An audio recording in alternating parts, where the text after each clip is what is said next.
Yes, ma'am sir, kain po tayo. Nagluto po tayo ngayon mga ma'am sir ng mabilisang truffle cream pasta. I-render muna natin yung fat ng bacon mga ma'am sir. Naglagay din po tayo ng bawang at ng shiratake mushroom.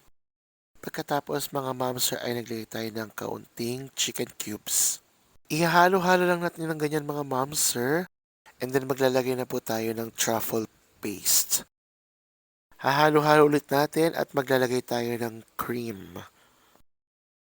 And then konting water mga ma'am sir para medyo mag-smoothen lang siya or konting labnaw.